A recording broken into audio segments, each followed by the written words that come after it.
Supremo Tribunal Federal declara réus 10 dos 12 membros do Núcleo 3, que tentou dar um golpe de Estado no Brasil.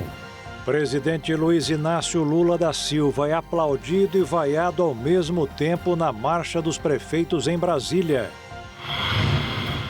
Secretário do Ministério da Fazenda diz que é inviável a correção total da tabela do imposto de renda, que custaria 100 bilhões de reais. Descontos ilegais nas pensões e aposentadorias do INSS dos últimos 5 anos chegaram ao máximo de até 300 milhões de reais por mês. Aumentam suspeitas de casos de gripe aviária no país, com investigação de um foco eventual no estado do Pará. Conselho Federal de Medicina muda regras e permite mais cirurgias para redução de estômago. Organização Mundial da Saúde fecha acordo para a união dos países contra eventuais próximas pandemias. Projeto no Rio de Janeiro une a ginga, a música e a fisioterapia da capoeira para melhorar a condição dos pacientes de Parkinson. É agora no Jornal das 22.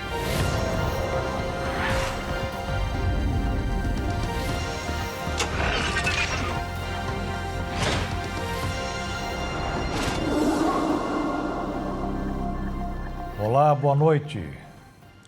O Supremo Tribunal Federal tornou réus mais 10 acusados de participar da tentativa de golpe de Estado. A decisão foi unânime, assim como a absolvição de 2 militares, o coronel da reserva Cleverson Ney Magalhães e o general Nilson Diniz Rodrigues.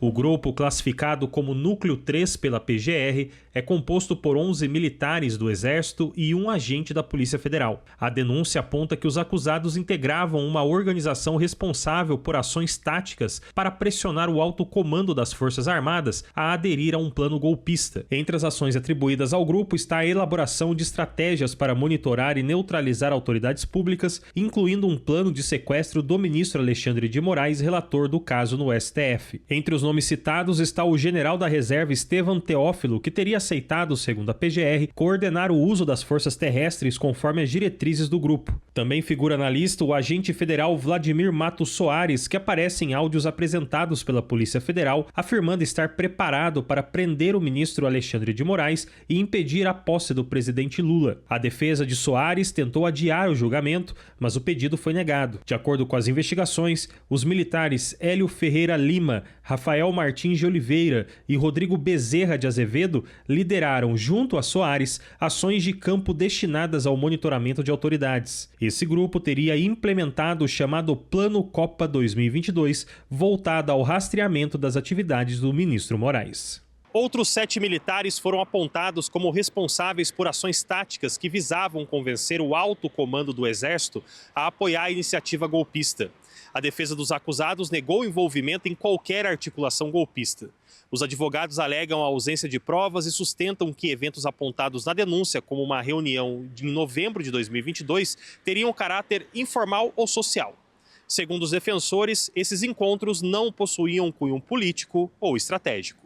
A PGR acusa os investigados pelos crimes de tentativa de abolição violenta do Estado Democrático de Direito, tentativa de golpe de Estado, organização criminosa armada, dano qualificado e deterioração de patrimônio tombado. A subprocuradora-geral da República, Cláudia Sampaio Marques, defendeu que o STF aceitasse a denúncia e tornasse réus as 12 pessoas que compõem o núcleo 3 da denúncia. Que a denúncia descreveu minuciosamente fatos que tipificam infração penal, identificou os acusados, classificou os crimes, permitindo, portanto, o exercício de direito de defesa. O ministro Alexandre de Moraes argumentou quanto ao que disseram os advogados dos acusados, no sentido de não ter havido golpe, mas uma tentativa de golpe, o que não deveria ser punido. E aqui já foi dito várias vezes que o crime de atentar contra a democracia, contra o Estado de Direito, de praticar golpe de Estado, não existe tentativa.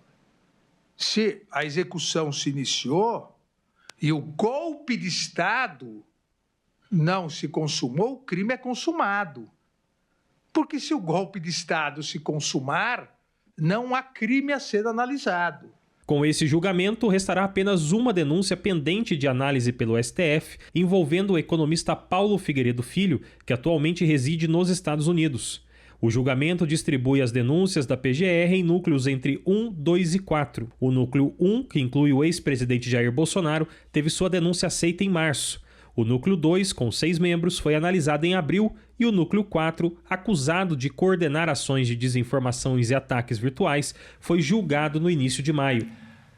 O presidente Lula participou da 26ª Marcha dos Prefeitos em defesa dos municípios realizada em Brasília.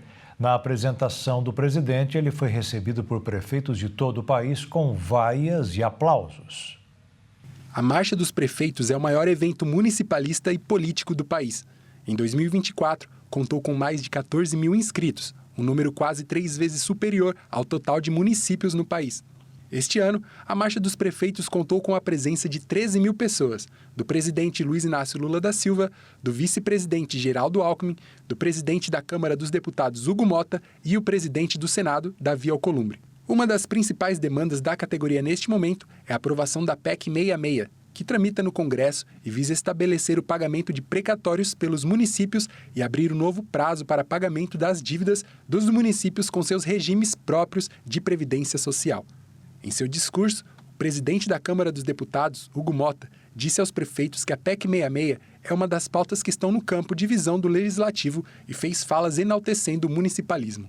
Nos próximos dias, precisamos debater com profundidade temas cruciais para a gestão municipal. Compreendo que a PEC 66 está entre eles. São pautas como a extensão automática da reforma da Previdência Federal aos municípios. É fundamental discutirmos como essa uniformização pode impactar as administrações municipais, tanto nos desafios de adaptação quanto nas consequências de reorganização das finanças públicas locais. Esse debate transcende aspectos puramente técnicos e toca em questões fundamentais do nosso pacto federativo. O presidente do Senado, Davi Alcolumbre, defendeu a autonomia parlamentar para o envio de emendas. Em sua avaliação, isso garante que os municípios continuem tendo meios para crescer, inovar e se desenvolver. Sabemos, infelizmente, que a burocracia federal e a rigidez orçamentária, muitas vezes, dificultam esses ajustes finos, que é crucial para o êxito das políticas públicas. Além disso, o Poder Legislativo tem apoiado os governos por meio de emendas orçamentárias, um instrumento legítimo que assegura recursos para atender às necessidades reais e urgentes. Defender a autonomia parlamentar quanto ao envio dessas emendas é garantir que os municípios continuem tendo meios para crescer, inovar e se desenvolver. É o que queremos, um país mais justo e mais integrado, um Brasil onde a política esteja a serviço da cidadania. Durante a apresentação do presidente Luiz Inácio Lula da Silva, ele foi recebido por prefeitos de todo o país com vaias e aplausos durante a abertura da Marcha dos Prefeitos.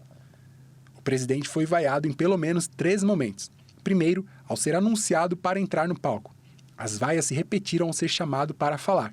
Lula esperou por um momento e não citou os gritos. As manifestações negativas voltaram ao final do discurso, enquanto agradecia, com breves protestos durante a fala.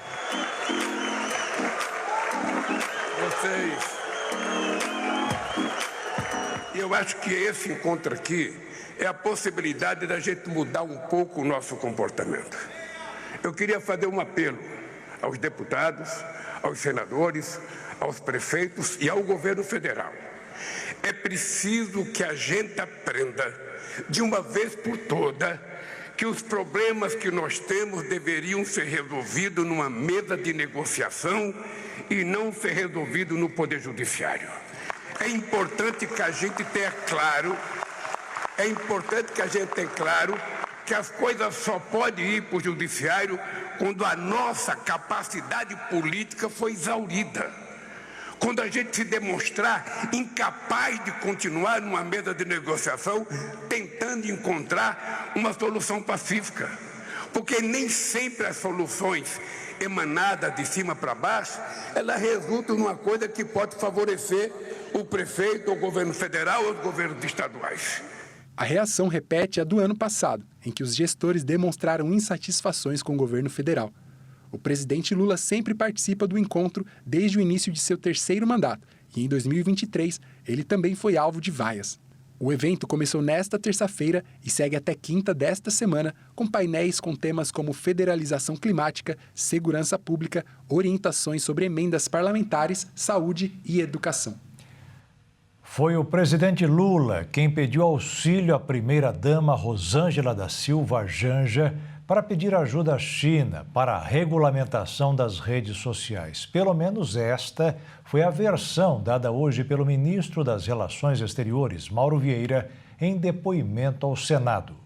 Mauro Vieira compareceu a uma reunião da Comissão de Relações Exteriores e Defesa Nacional do Senado a convite dos senadores oposicionistas Esperidião Amin e Sérgio Moro. Moro o questionou sobre o episódio. Eu estava presente e foi uma menção que o presidente Lula fez e que ele só, inclusive, pediu o auxílio na hora à primeira-dama. O fato específico que foi dito o seguinte, que não é possível que se deixe que em plataformas digitais que haja divulgação de temas de pornografia, de pedofilia, dos famosos desafios que correm nas redes digitais e que levaram à morte uma criança de 8 anos há pouco tempo em Brasília. Tem que haver algum tipo de controle, não se pode deixar. Afinal de contas, as plataformas que veiculam isso têm que ter um tipo de responsabilidade. Foi nesse sentido, único e exclusivamente, que se mencionou a questão na China. O ministro afirmou ainda, abre aspas, não há de forma alguma nenhum programa de visitas de especialistas para tratar do que quer que seja, fecha aspas, sobre regulamentação das redes sociais. Segundo ele, pode haver no futuro a necessidade de regulamentar as plataformas no Brasil, pois o algoritmo que se utiliza na China em relação ao do restante do mundo é diferente. As falas da primeira-dama Janja teriam gerado constrangimento entre os chineses, segundo relatos publicados na imprensa brasileira. O presidente Lula chegou a comentar o tema, afirmando que foi ele que tomou a iniciativa de abordar o tema, e Janja pediu a palavra para mencionar os abusos cometidos na rede. A notícia havia sido divulgada pela Globo News, citando o suposto mal-estar criado pela primeira-dama e a resposta do presidente chinês de que o Brasil tinha o direito de regulamentar o TikTok e até banir a rede social se achasse necessário. De propriedade de uma empresa chinesa, o TikTok é um dos motivos de disputa entre Washington e Pequim, pela pressão do governo americano pela venda da empresa nos Estados Unidos. Na semana passada, Lula aproveitou para dar uma bronca em quem vazou a informação durante a entrevista coletiva que concedeu em Pequim antes de partir após visita de 3 dias à capital chinesa. Para ele, alguém teve a pachorra de revelar o que aconteceu num encontro confidencial em que participaram apenas ministros e parlamentares. A própria primeira-dama criticou o vazamento de suas falas, afirmando que foram, abre aspas, repassadas de maneira distorcida, fecha aspas. E a seguir, aumentam suspeitas de casos de gripe aviária no país, com a investigação de um foco eventual no estado do Pará. O secretário do Ministério da Fazenda diz que é inviável a correção total da tabela do imposto de renda, que custaria 100 bilhões de reais.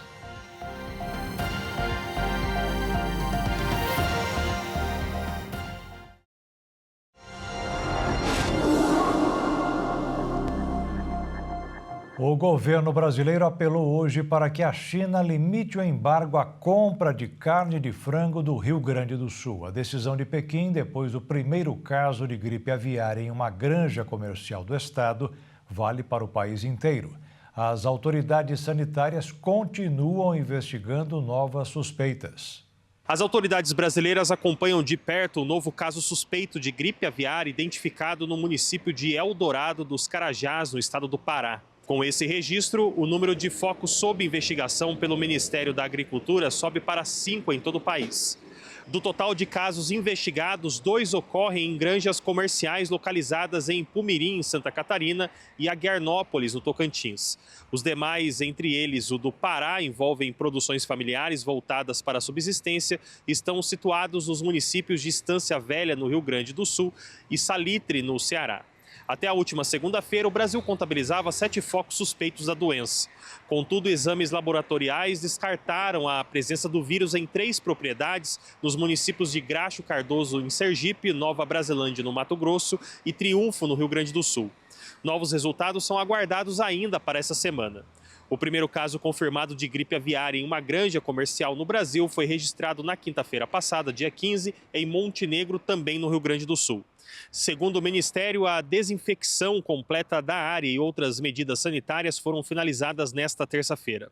Conforme as normas internacionais, o Brasil precisará cumprir um período de 28 dias sem novos registros da doença para poder declarar-se novamente livre do vírus. Caso esse prazo seja respeitado, o governo federal notificará a Organização Mundial da Saúde Animal e iniciará as tratativas com os países parceiros, visando a retomada das exportações de produtos avícolas. Desde a confirmação do foco em Montenegro, diversos países adotaram restrições totais ou parciais à importação de carne de frango brasileira.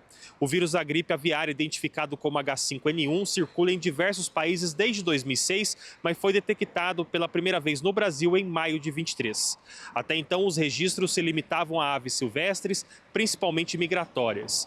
A gripe aviária não é transmitida pelo consumo de carnes de frango ou ovos devidamente preparados, conforme esclarecimentos do Ministério da Agricultura e da Organização Mundial da Saúde.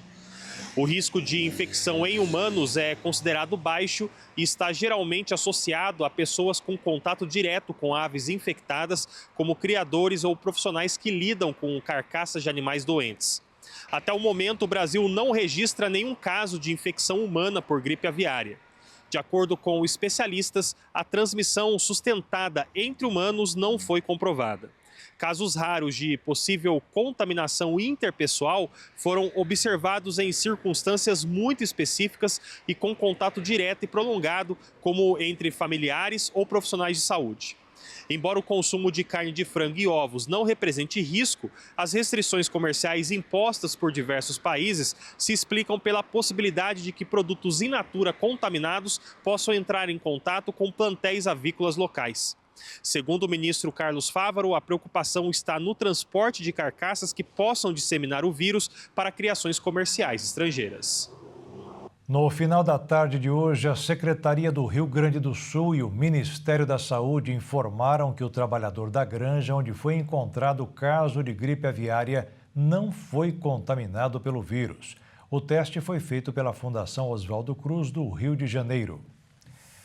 O que mais influenciou o mercado financeiro no exterior foram as últimas notícias de riscos da política econômica do governo dos Estados Unidos. As bolsas caíram e as moedas subiram. No Brasil, a alta do dólar foi de 0,26%, terminando a terça-feira cotado em R$ 5,66. Já a Bolsa de Valores voltou a bater recorde, depois das recomendações para que sejam investidos recursos no mercado nacional. Com a alta de 0,34%, o pregão fechou pela primeira vez na história acima dos 140 mil pontos. E faltam apenas 10 dias para o fim do prazo de entrega do Imposto de Renda 2025. Depois desse período, quem era obrigado a declarar, mas não enviou o documento, terá de pagar multa. Os horários estipulados para a entrega do informe devem ser seguidos à risca. As declarações não são recebidas durante a madrugada, porque os computadores são desligados para manutenção. O horário com menos acesso é das 14 às 19 horas, o que facilita o cumprimento da obrigação. O secretário do Ministério da Fazenda, Marcos Pinto, afirmou hoje que não será possível corrigir a distorção completa da tabela do imposto de renda. Em depoimento na Câmara dos Deputados, ele disse que isso custaria 100 bilhões de reais aos cofres públicos. A promessa é de isenção para até R$ 5 mil. O projeto da isenção do imposto de renda é prioritário para o Executivo e foi uma das promessas de campanha do presidente Luiz Inácio Lula da Silva. O deputado federal e ex-presidente da Câmara, Arthur Lira, Partido Progressista de Alagoas, é o relator da proposta. De acordo com o secretário de Economia do Ministério da Fazenda, uma correção total da tabela custaria mais 100 bilhões de reais para a União e, no momento, o orçamento do Brasil não comporta a perda desse montante na receita.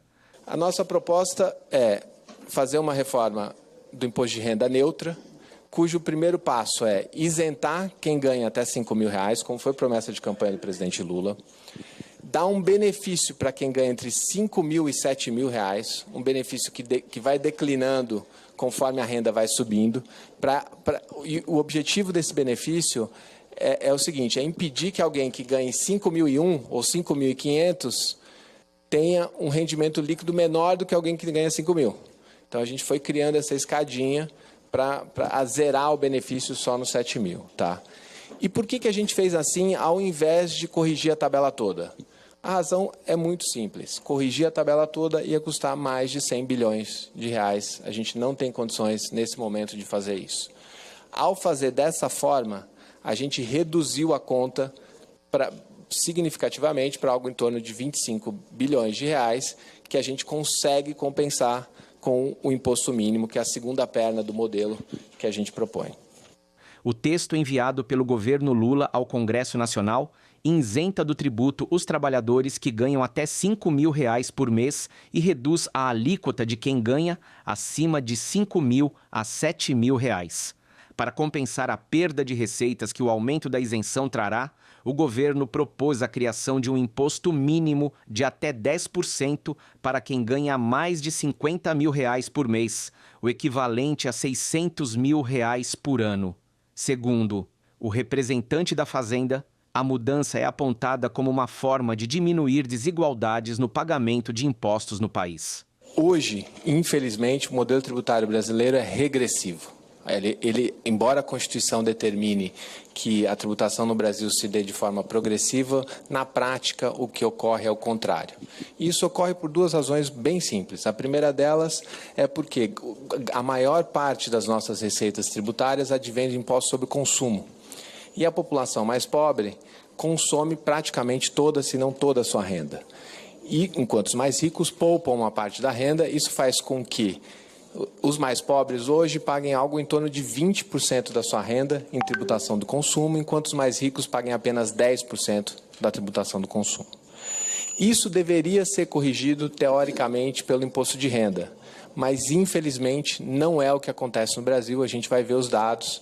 Infelizmente, o próprio imposto de renda no Brasil, para o qual existe uma determinação constitucional de progressividade, a própria Constituição determina que o imposto de renda seja progressivo, infelizmente não é o que ocorre na realidade, ele acaba sendo regressivo. Os mais ricos acabam pagando menos do que os mais pobres. Uma professora de escola pública paga mais imposto proporcionalmente à sua renda do que um bilionário. É isso que ocorre no Brasil, infelizmente. A compensação financeira da medida é o maior ponto de divergência no Congresso em relação ao texto enviado pelo governo. O Partido Progressista, por exemplo, defende o aumento da contribuição social sobre o lucro líquido em 5% para instituições financeiras que apresentem lucro líquido acima de R$1 bilhão. O secretário ainda rebateu as projeções de estados e municípios sobre as perdas que seriam geradas com o projeto do imposto de renda. Segundo Marcos Pinto, os números são muito menores do que os ventilados e seria uma questão do parlamento debater os ganhos e perdas e o que precisa ser compensado. De cada 10 caminhões, 2 usaram diesel adulterado no Brasil no ano passado. O levantamento foi feito pelo Instituto Combustível Legal. Em alguns estados brasileiros, até 24% do diesel utilizado em caminhões teve algum tipo de adulteração em 2024. A prática se tornou frequente no mercado de combustíveis, gerando impactos significativos na economia, no meio ambiente e na segurança dos veículos. A adulteração tem sido alvo de investigações por parte das autoridades, que apuram a atuação de organizações criminosas. O levantamento organizado pelo ICL teve base nos dados do Programa de Monitoramento da Qualidade dos Combustíveis e da Agência Nacional do Petróleo, Gás Natural e Biocombustíveis. O PMQC verificou a qualidade da gasolina, etanol e diesel comercializada nos postos, por meio de laboratórios especializados e credenciados. que realizam coletas aleatórias de amostras nos postos. Segundo a pesquisa, o estado de Alagoas registrou o maior índice de adulteração do diesel. Mato Grosso do Sul, Amapá, Rio Grande do Sul, Bahia e São Paulo também registraram altos números de alteração. A falsificação afetou um volume estimado de 5,42 bilhões de litros de combustível, o que, segundo o cálculo do ICL, representou um impacto equivalente a 72 mil abastecimentos,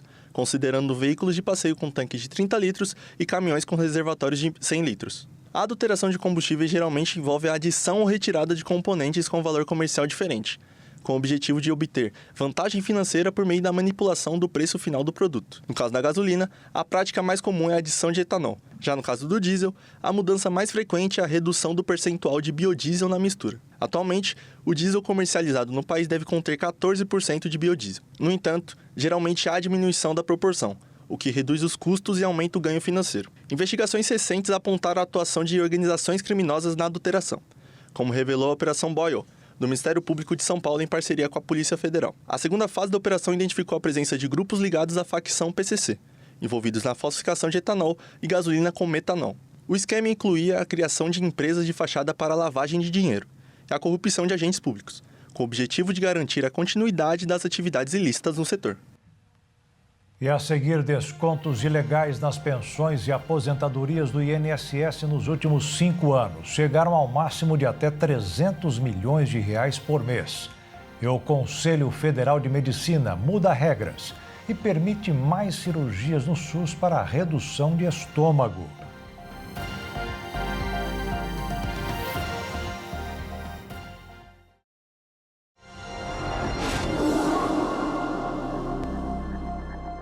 O Conselho Federal de Medicina mudou as regras para a realização de cirurgias bariátricas. Agora, pessoas com massa corporal menor e adolescentes também poderão fazer o procedimento.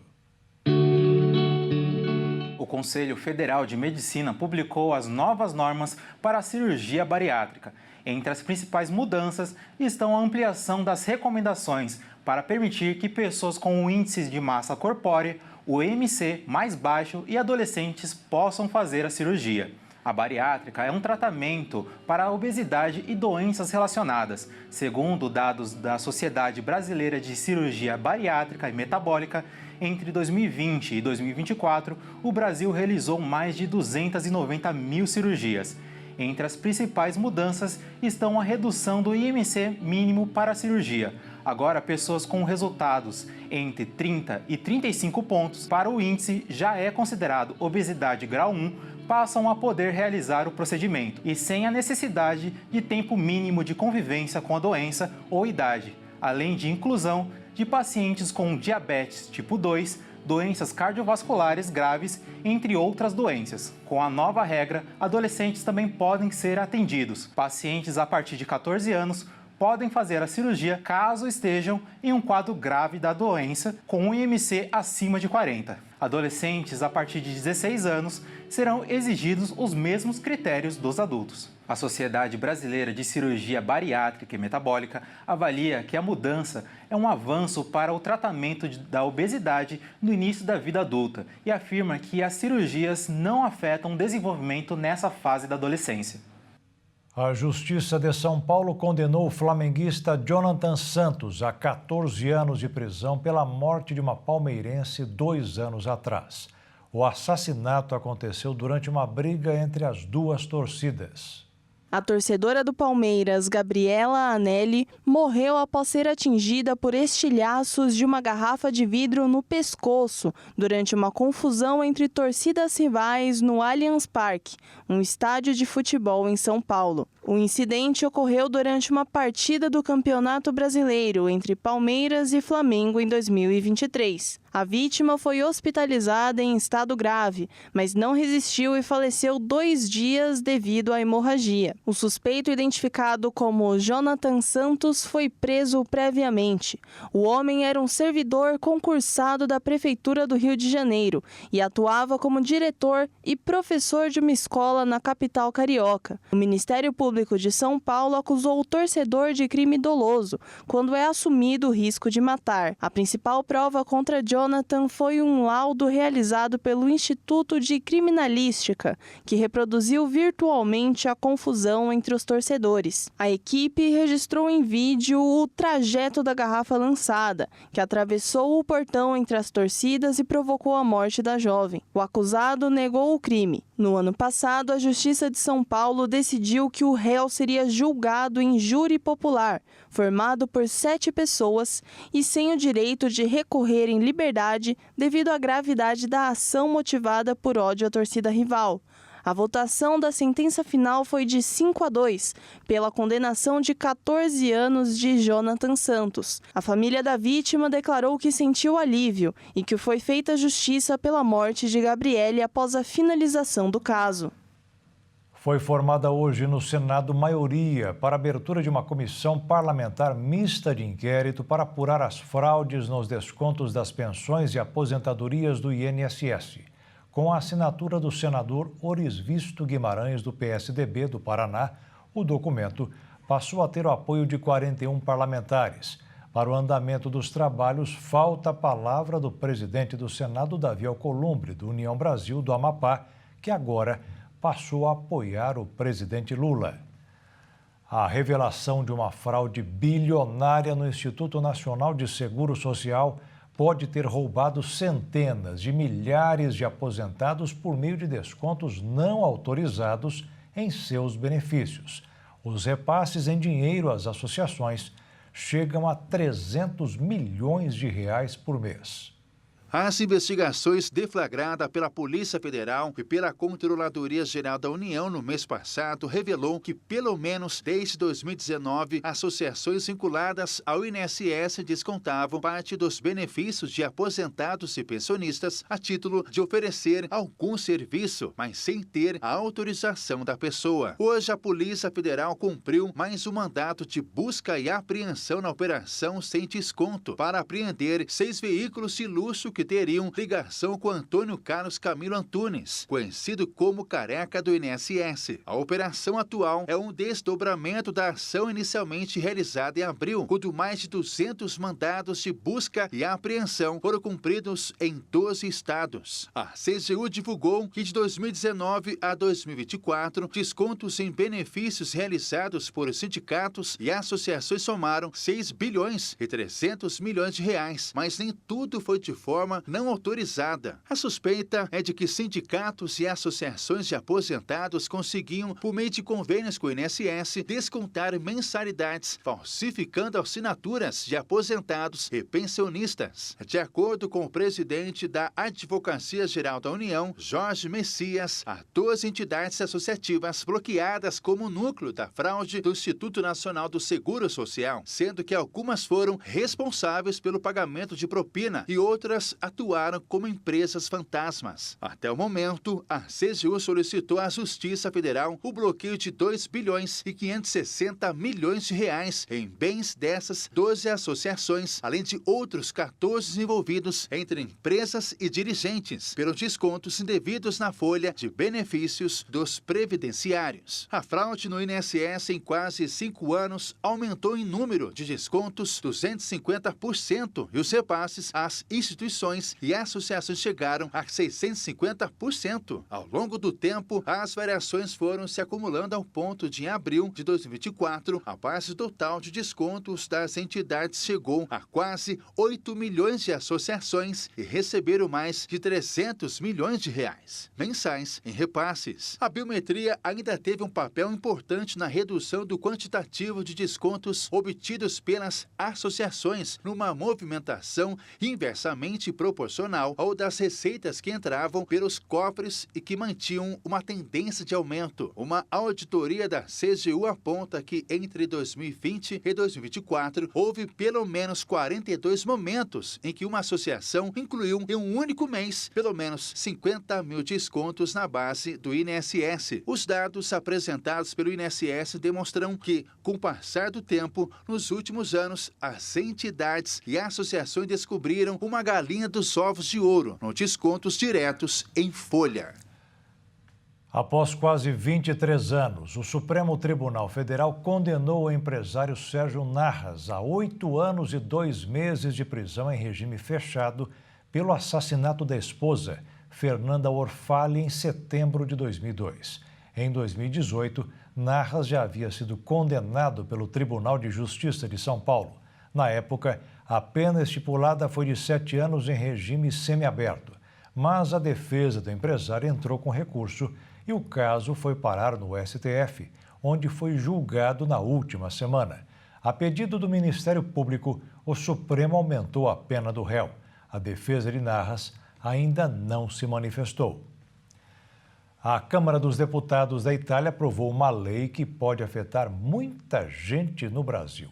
A partir de hoje, a regra para conseguir a cidadania italiana sofreu alterações e restringiu o direito da dupla nacionalidade para muitas pessoas.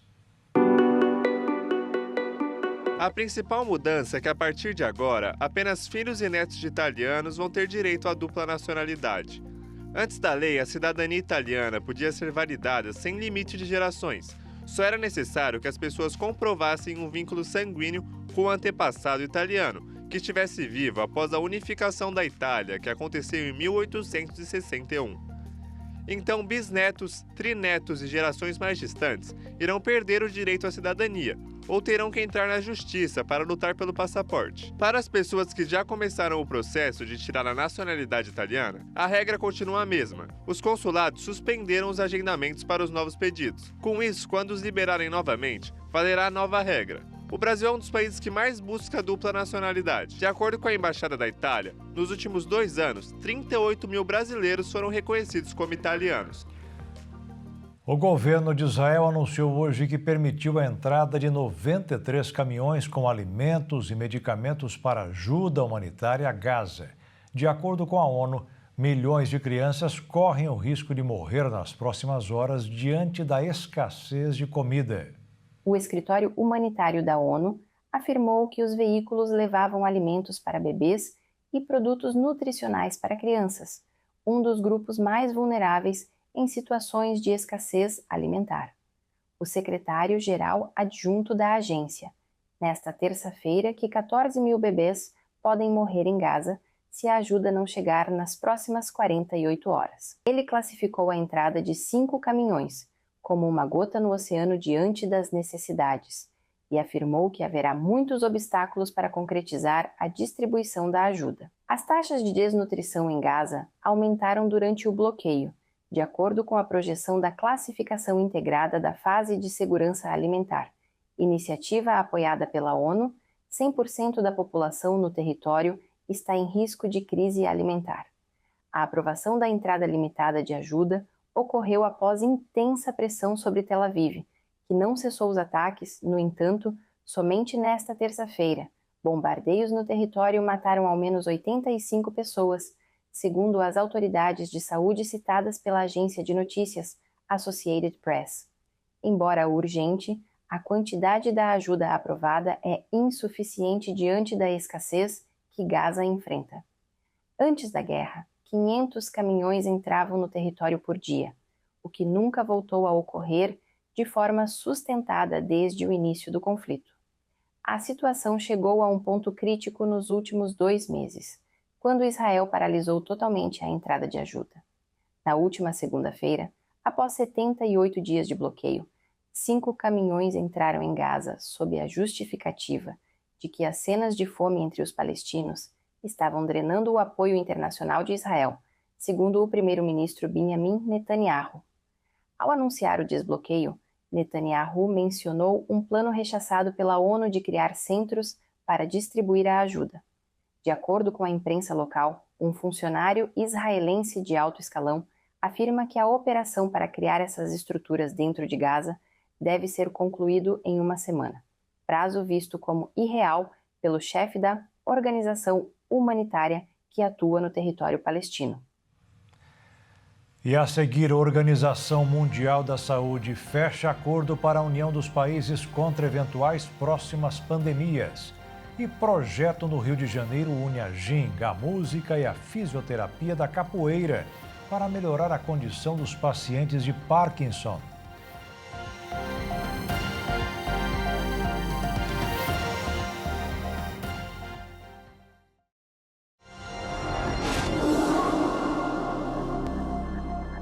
A Organização Mundial da Saúde aprovou nesta terça-feira um acordo internacional sobre a prevenção e cooperação contra pandemias, após mais de 3 anos de negociações intensas. O texto foi adotado em Genebra durante a última reunião anual dos países membros da OMS, a Organização Mundial de Saúde, e instaura uma coordenação global mais precoce e eficaz para prevenir, detectar e responder rapidamente a uma futura crise sanitária. Para o chefe da OMS, Tedros Adhanom Ghebreyesus, o acordo é uma vitória para a saúde pública, a ciência e a ação multilateral. Segundo ele, o acordo permitirá proteger melhor o mundo contra futuras ameaças pandêmicas. Adhanom destacou que a pandemia acabou, mas ainda não se sabe como ela começou. Entender isso continua sendo importante, tanto como um imperativo científico, como um imperativo moral em prol daqueles que perderam suas vidas. Sobre o futuro, o chefe da OMS tem uma visão positiva. A resolução busca justamente garantir acesso equitativo a produtos de saúde em caso de uma nova pandemia. O pacto representa um sucesso ao fim de negociações muitas vezes difíceis e em um contexto de cortes drásticos no orçamento da OMS, que enfrenta cada vez mais crises. Apesar da saída dos Estados Unidos da organização, decidida pelo presidente Donald Trump ao retornar à Casa Branca em janeiro, só seja efetiva no próximo janeiro. Washington já havia se desvinculado das negociações nos últimos meses. O país sequer enviou delegados para a Assembleia. Para o presidente da França, Emmanuel Macron, a apresentação do Acordo Internacional sobre Pandemias marca um avanço histórico. É uma vitória para o futuro, para as populações que agora estarão mais protegidas contra pandemias. A embaixadora francesa para a saúde global e co-presidente das negociações, Anne-Claire Amprou, destacou que a pandemia de Covid-19 foi um choque elétrico. Lembrou-nos de forma brutal que os vírus não conhecem fronteiras, que nenhum país, por mais poderoso que seja, pode enfrentar sozinho uma crise sanitária mundial.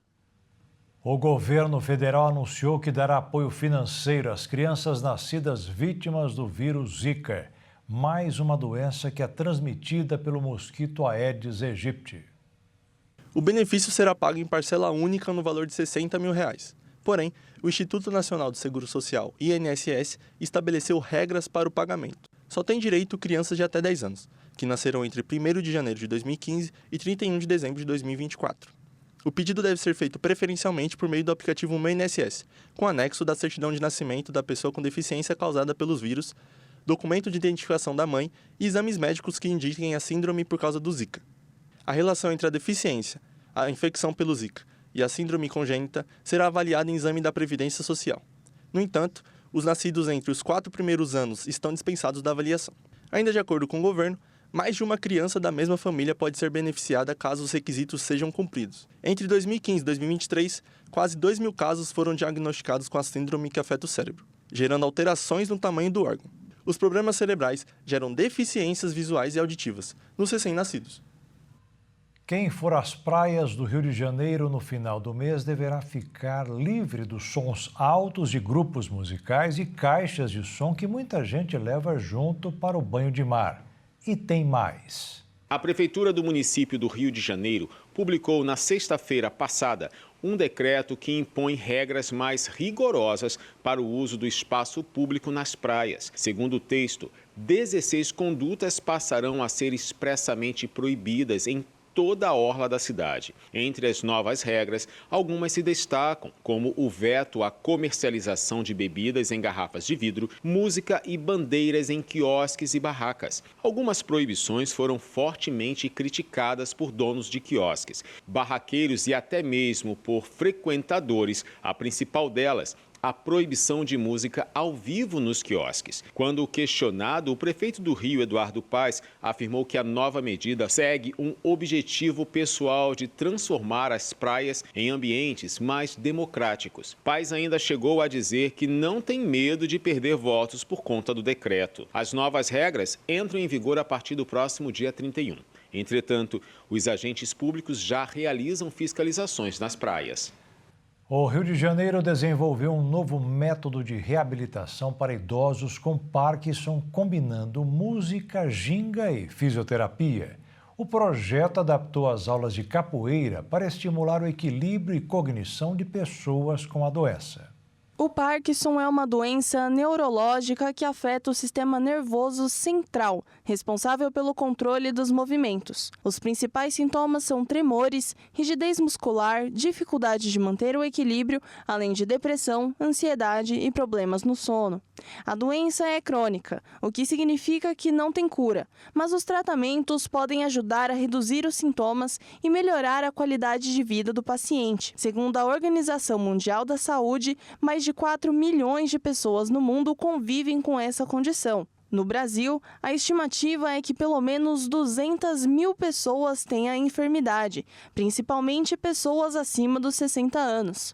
Um dos tratamentos mais comuns é a fisioterapia associada a medicamentos. O projeto Parkinson na Ginga foi idealizado por especialistas do Rio de Janeiro, que uniram os fundamentos da capoeira em protocolos clínicos de cuidado motor e cognitivo. O trabalho é social e não é obrigatório pagar pela aula, mas o projeto aceita a ajuda de participantes que insistem em fornecer um valor para manter o espaço utilizado. A proposta nasceu da experiência com pacientes neurológicos e a paixão pela capoeira. A dança foi usada como uma ferramenta terapêutica e multifatorial, pois estimula a parte motora do corpo e melhora os casos de depressão, ansiedade, falta de sono e outras alterações. Os alunos são avaliados durante as aulas com escalas clínicas, para identificar o grau de progressão da doença, e o professor prescreve exercícios adaptados com base nos movimentos da capoeira, respeitando a limitação de cada aluno. As aulas também são oportunidade para desenvolver a autoconfiança e autonomia, estimulado pelo convívio social entre os idosos. A maior parte dos participantes tem mais de 60 anos, mas o projeto também recebe casos precoces de pessoas na faixa de 40 anos. O objetivo é levar a prática para mais estados e até mesmo para fora do Brasil. E o Jornal das 22 termina aqui. Uma boa noite para você e fique na paz. Tchau.